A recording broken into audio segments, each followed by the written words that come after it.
कल्पना कीजिए कि भारत और ऑस्ट्रेलिया के बीच एक अंतर्राष्ट्रीय क्रिकेट मैच हो रहा है और मैच देखने वाला, मैच खेलने वाला हर व्यक्ति जानता हो कि अंपायर निष्पक्ष नहीं है। ऐसे में मैच का क्या होगा? मैच की निष्पक्षता और परिणाम का क्या होगा? मैच में भाग लेने वाले व्यक्ति के रूप में आपको कैसा लगेगा? भारतीय शेयर बाजार में बिल्कुल यही हो रहा है। पिछले कुछ सालों में बड़ी संख्या में लोग भारत के शेयर बाजार में निवेश कर रहे हैं। वे अपनी मेहनत की कमाई, ईमानदारी से कमाई गई बचत को शेयर बाजार में लगा रहे हैं। भारतीय शेयर बाजार जोखिम से घिरा हुआ है क्योंकि शेयर बाजार को नियंत्रित करने वाली संस्था के साथ समझौता किया गया है।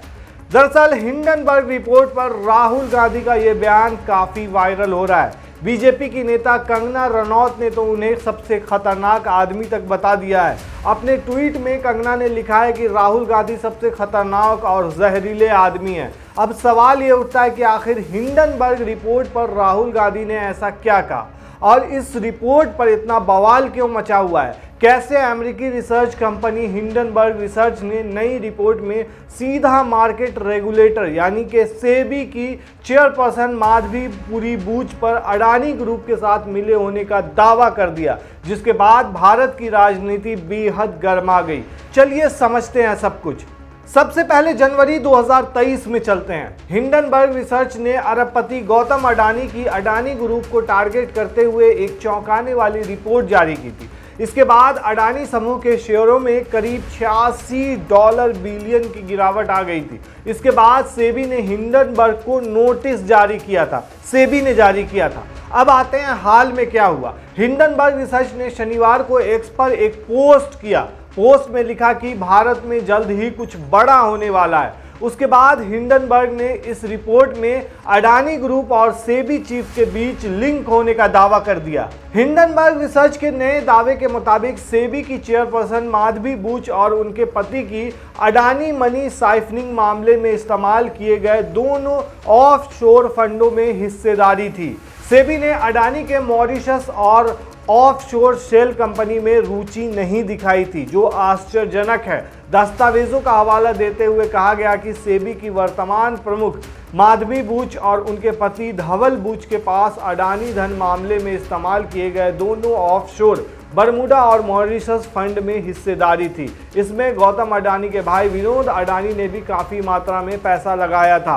विनोद अडानी समूह की कंपनियों के चेयरमैन हैं। उन्होंने इस फंड का इस्तेमाल किया। अब सबसे पहले ये भी समझ लीजिए कि ऑफशोर फंड क्या है। अब ये समझ लीजिए कि ऑफशोर फंड जो है वो विदेशी बाजार में निवेश करने वाली म्यूचुअल फंड की एक स्कीम है।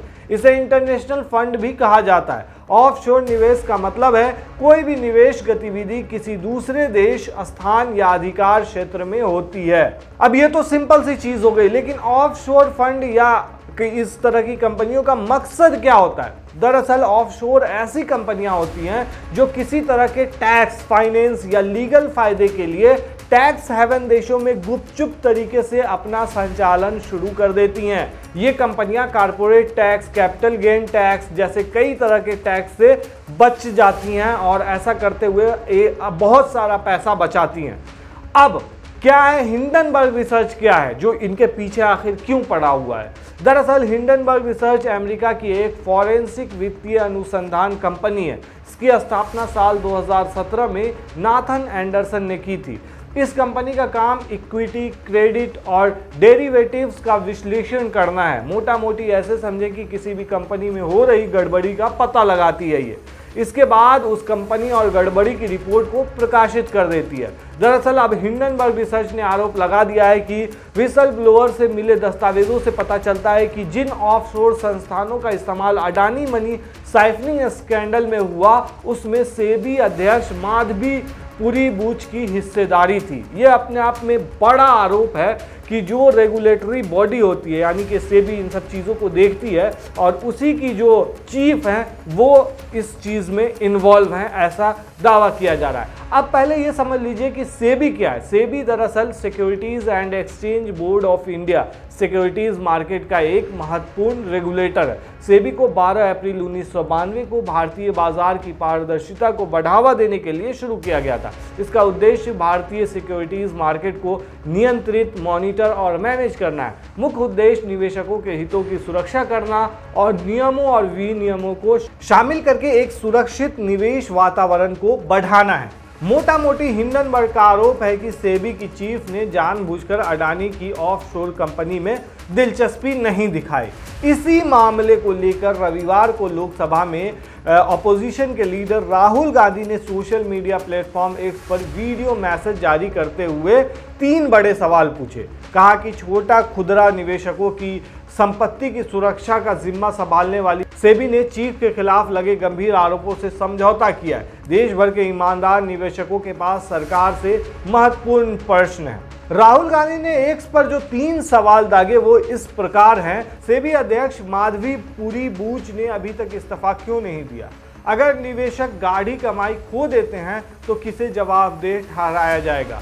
पीएम मोदी, सेबी अध्यक्ष या गौतम अडानी? बेहद गंभीर आरोपों के सामने आने के बाद क्या अब सुप्रीम कोर्ट एक बार फिर इस मामले में स्वतः संज्ञान लेगा? राहुल गांधी ने यह भी कहा कि अब बिल्कुल साफ हो गया है कि प्रधानमंत्री नरेंद्र मोदी जेसीपी जांच से इतने डरे हुए क्यों हैं और इससे क्या खुलासा हो सकता है। राहुल गांधी ने जो वीडियो शेयर किया उसके शुरुआत में उन्होंने उस क्रिकेट मैच के एम्पायर का जिक्र भी किया जो कंप्रोमाइज्ड होता है। उन्होंने सवाल उठाया कि उदाहरण देते हुए कहा कि जब इंडिया और ऑस्ट्रेलिया के बीच होने वाले बड़े इंटरनेशनल मैच का अंपायर ही कंप्रोमाइज्ड होगा तो उस मैच का क्या होगा, जो आपको शुरुआत में मैंने बताया था।